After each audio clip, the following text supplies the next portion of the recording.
Dreamer, nothing but a dreamer. That sounds right about right. Moving forward with the Decker team. Moving forward together with the Decker team.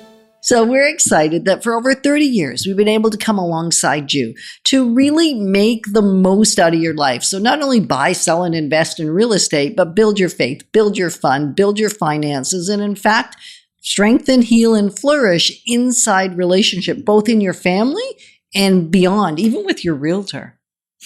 How good is that? And so what we're going to discover this time that is, as we age, or as we like to say, sage, one of the things we can do to move toward the saging way of living is contribute, like be contributing to society, making more of a difference. Not that we didn't when we were younger necessarily, but that's a great focus. And also, if we can continue to grow, learn, we've been talking about that, and have plans. If we have nothing to look forward to, life can feel kind of dismal.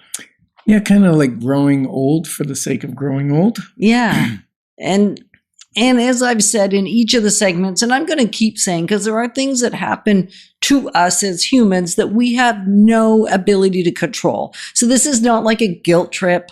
This isn't meant to be one of those. It's just, what are the things we can do so that we can get the most out of it for ourselves, the biggest legacy for our family, the biggest legacy for everybody that we meet, because legacy's right here, right now. Right. I'm creating my legacy even as we're talking to you on Life's Inside Track. We are in the process all the time on the journey of creating our legacy. It's not something that happens only once we're past. Yeah.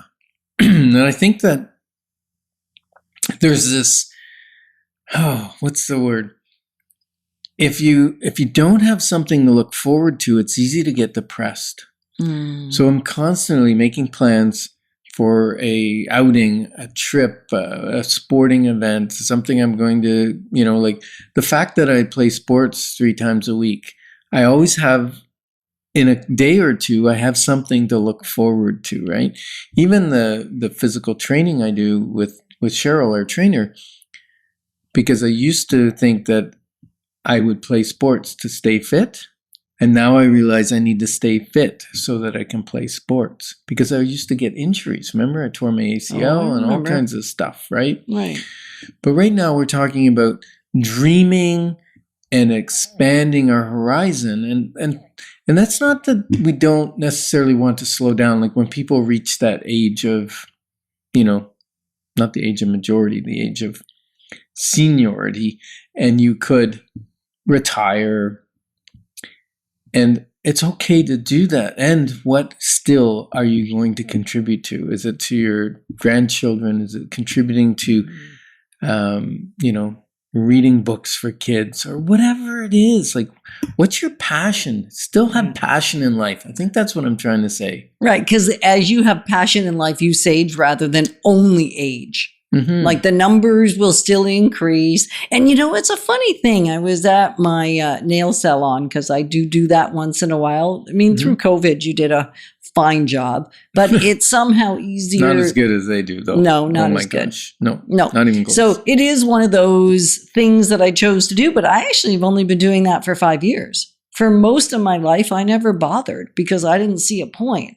And now they were getting frail and not working as well, my fingernails. So it just made life a little bit easier. So it can even be little things like that. Like it's easier for me to do the things around the house when I actually have nails to do it with. Like even gardening. I prefer gardening now than I did then. So little things, what is it you want to do that will help you enjoy your space even, or allow you to dream beyond the space you're in?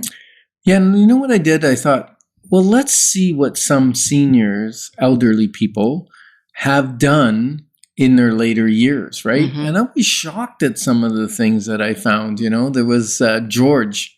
George, he's my inspiration. Well, not really. I'm already married. But George got married at 103 to he kind of robbed the cradle because Doreen was only 91. Right. And yet he still had that aspiration. And one of our clients, which I love this because they're real life stories, he was in his mid-90s, she was in her 80s, and they'd already bought the condo. They'd already sold the family home, already bought the condo, and had a few investment properties in the same building. So we were helping them lease one of those out to somebody and actually helping them sell one of them because they wanted to liquidate some additional cash so they could buy their country hobby farm. In their earlier years, they'd had a family farm and they wanted to go back to that. And why not? As long as they knew they could manage it and their kids were on board, right? And even if they weren't, the reality is this couple still would have chose to do what they were able to do because that was part of continuing to live, not just sit around waiting. Yeah. Right? And so I love that the right fit for you, the right answer for you may not be the right answer for anybody else. And so even in who you share your dreams with, you have a choice. Yeah. You have a choice, especially around housing. Even when we moved to this house that we're in now, which is larger than the house that we raised our kids in, a lot of people would say to me, so you've bought in a little place, you've downsized? And I finally found myself starting to say, because I didn't want to justify our decision, because it was a larger house, I just said we right-sized. So finding people that can journey with you and celebrate the choices you're making, they don't necessarily have to be the right ones for themselves. Yeah. But looking forward to what it is you want to do and then do it. That's saging. Yeah. Not being so concerned. Well, and sometimes I look at myself and I go, oh, I'm driving a sports car now. Yeah. And I think, Ken, you're in your 60s. What are you doing driving a sports car? And then I think, well, no. Why not? I'm still an excellent driver. You look at Rosemary Smith. She was 79, oldest person to drive a Formula One car. And she looked awesome in that suit. Isn't that cool? Yeah. So you really get to keep making choices, including, if you haven't already done it, connect with us at Decker Team, together at deckerteam.com, so that we can stay in touch with you. If you're thinking, maybe I need a little more information, maybe I need to start thinking about my next dream, my next place I want to live, and maybe it's not necessarily smaller, or maybe it is smaller, maybe it is something that's less to take care of. Everybody has a different dream. Yeah, and sometimes that frees up time to do other things that you have passion about, What about, who was it? Harriet. At 91, she broke the speed record for a marathon of anybody in her age bracket. And I'm not sure exactly what the age bracket was, but can you imagine 91? I couldn't run a marathon right now. No, you could not. It's not your thing, right? It's not my thing. I hate running. Unless I'm chasing a ball. Right. If you're chasing a ball, you're good at it. So what really do we want people to know about saging, enjoying life, enjoying their home, continuing to make the decisions that serve them to move forward in their best life? I think it's just don't stop dreaming. Don't stop planning. Yeah. Plan and dream for the future will allow you to sage rather than age. So what do you want to do in this coming season? And now I'm particularly speaking to everyone, because everyone can plan and dream about their future, right? Yeah. So, you know what? We're really grateful that you joined us on Life's Inside Track, because we know that when we move forward together, we've got this. Moving forward with the Decker Team. Moving forward together with the Decker Team.